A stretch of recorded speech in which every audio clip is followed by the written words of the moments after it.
Magandang oras mga kababayan, narito na ang pinaka-latest update natin sa magiging lagay ng ating panahon ngayong araw at sa susunod na 24 oras. Meron tayong super typhoon na minomonitor sa labas ng PAR at sinasabi ng mga weather model na patuloy pa itong lalakas. Bukod dito, may inaasahan ding mabubuo na low pressure area sa kanluran at silangan ng bansa sa mga susunod na araw. Alamin natin ang pinakabagong impormasyon dito para naman lagi kang updated sa lagay ng ating panahon. I-click mo lang ang subscribe button. Sa kasulukuyan, ang southwest monsoon o habagat ay patuloy na nakakaapekto sa kanlurang bahagi ng Luzon habang ang low pressure area o LPA naman ang nagdadala ng mga pag-ulan sa malaking bahagi ng Visayas at Mindanao. Samantala, easterlies naman ang patuloy na nagbibigay ng ulap-ulan sa ilang bahagi ng Bicol region at sa may silangan ng Luzon.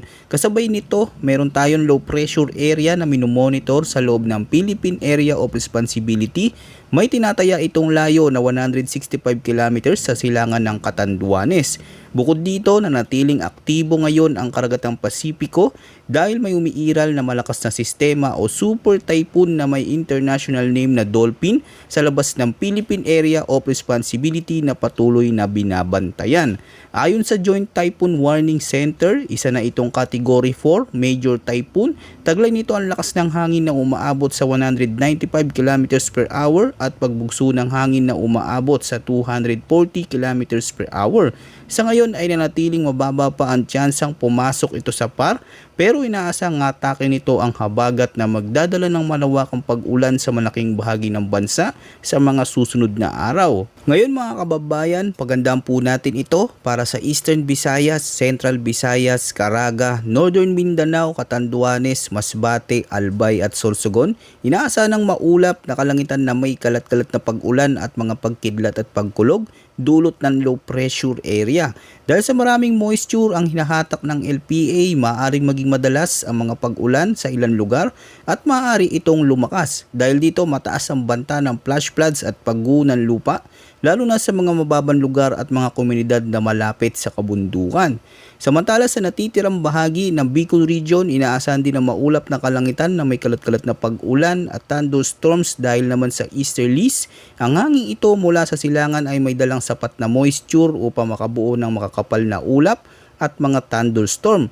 Dahil dito, asahan ng malakas hanggang sa matitinding pag-ulan na may posibilidad ng pagbaha at pagguho ng lupa sa mga vulnerable na lugar. Para naman sa Cagayan Valley, Aurora at Quezon, ang forecast ay partly cloudy hanggang cloudy skies na may mga pulupulong rain showers o thunderstorms dulot pa rin ng easterlies. Hindi inaasahan tuloy-tuloy ang ulan, ngunit kapag may nabuong malakas na thunderstorm cell, maaari pa rin makaranas ng biglaang malakas na buhos ng ulan na maaaring magdulot ng panandaliang pagbaha o pagguho ng lupa sa mga sensitibong lugar. Samantala sa Metro Manila at sa nalalabing bahagi ng bansa, inaasahan ng partly cloudy hanggang cloudy skies na may isolated rain showers o thunderstorms na pangunahing dulot ng localized thunderstorms. Sa umaga ay maaring maging maaliwalas ang panahon pero pagsapit ng tanghali hanggang hapon at gabi habang umiinit ang kapaligiran, tumataas ang posibilidad ng pagbuo ng mga thunderstorm. Bagamat hindi lahat ng area ay makakaranas ng ulan, ang mga lugar na tatamaan ng malalakas na thunderstorm ay maaari pa rin makaranas ng biglaang pagbaha, pagtaas ng tubig sa mga mababang lugar at pagguho ng lupa lalo na kung matagal ng basa o barado ang mga daluyan ng tubig. Ngayon mga kababayan, dumako tayo sa lagay at kondisyon ng hangin at karagatan. Para sa eastern sections ng Southern Luzon, Visayas at Mindanao, inaasahan ng light to moderate winds na magmumula sa northeast to northwest. Dahil dito ang coastal water ay slight to moderate na may taas ng alon na nasa 0.6 hanggang 1.8 meters. Bagamat hindi ganon kalakas ang alon, mahalaga pa rin manatiling alerto ang mga mangingisda at mga bumabiyahe sa dagat, lalo na kung may nabubuong localized thunderstorms na maaaring magdulot ng biglaang pagbugso ng malakas na hangin at pag-alon ng karagatan. Samantala sa natitirang bahagi ng Luzon, inaasahan din ang light to moderate winds na magmumula naman sa northeast to southeast. Ang coastal water dito ay slight to moderate na taas ng alon na 0.6 hanggang 1.8 meters. Para naman sa natitirang bahagi ng bansa, inaasahan ng light to moderate winds na magmumula sa southwest to northwest. Dito ang coastal water condition ay slight to moderate na may taas ng alon na nasa 0.6 hanggang 1.5 meters. Sa kabuuan, mananatiling katamtaman ang galaw ng karagatan ngunit maaari pa rin maging pabago-bago ang kondisyon lalo na kapag may mabubuong thunderstorm sa paligid. Kaya pinapayuhan ang mga maliliit na sasakyang pandagat na manatiling mapagmatsyag at i-monitor ang mga biglaang pagbabago ng panahon bago pumalaot. Ngayon naman mga kababayan, dumako tayo sa latest tropical cyclone threat forecast at ito ang malagang bantayan sa mga susunod na araw. Sa kasulukuyan, may isang malakas na tropical cyclone na patuloy na lumalakas sa malayong silangan ng bansa. Batay sa pinakabagong forecast model, isa na itong super typhoon category habang kumikilos pahilagang silangan. Sa kasulukuyang forecast scenario, mababa ang posibilidad na ito'y lumapit o direktang makaapekto sa kalupaan ng Pilipinas. Sa ngayon, mas nakikilos ito pahilaga at kalaunan ay patungo sa direksyon ng southern Japan, kaya wala pang indikasyon ng direktang landfall o pagpasok nito sa Philippine Area of Responsibility bilang pangunahing banta sa bansa. Ngunit kahit malayo ang sentro ng bagyo, hindi nangangahulugang wala na itong magiging epekto sa ating panahon. Kapag ang isang napakalakas na bagyo ay nasa tamang kondisyon sa Pacific, kaya nitong umilan napakaraming moisture mula sa karagatan at palakasin ang southwest monsoon o habagat.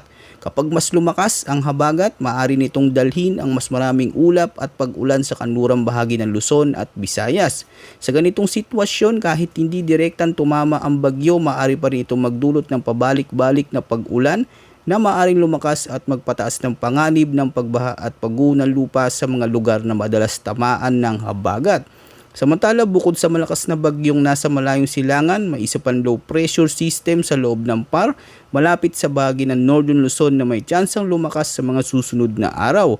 Kaya mas malagang bantayan ang magiging development at galaw nito. Sa tropical cyclone threat potential, pagsapit naman ng week 2 mula August 3 hanggang August 9, ipinapakita ng mga forecast model na ang unang weather disturbance ay inaasang kikilos patungo sa southern Japan habang nanatiling may moderate to high potential na maging isang tropical cyclone.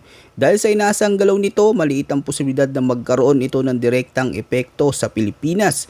Samantala, ang ikalawang TCLB ay inaasahan ding magre-recurve o lilihis patungo sa Japan kaya nanatili rin itong malayo sa ating kalupaan. Pero bukod dito, may isa pang panibagong tropical cyclone-like vortex na maaring mabuo sa silangan ng Northern Philippines. Ngunit sa ngayon ay mababa pa lamang ang posibilidad na ito'y maging isang ganap na tropical cyclone sa loob ng ikalawang linggo. Sa kabuuan, batay sa kasulukuyang guidance ng Pag-asa, less likely o mababa ang tropical cyclone threat potential para sa bansa sa loob ng susunod na 2 linggo. Ibig sabihin, wala pa nakikitang mataas na posibilidad ng direktang pagpasok o pagtama ng isang bagyo sa ating bansa sa forecast period na ito. Gayunpaman mga kababayan, mahalagang tandaan na ang mga weather system sa karagatan ay maaring mabilis na magbago depende sa kondisyon ng atmosfera. Kaya patuloy na binabantayan ang bawat weather disturbance at agad kaming maglalabas ng mga panibagong update kung sakaling magkaroon ng pagbabago sa forecast. Dahil dito, mahalagang patuloy nating bantayan ang mga weather updates dito sa ating channel para sa pinakabagong impormasyon. Maraming salamat sa inyong suporta mga kababayan at huwag kalimutang mag-ingat.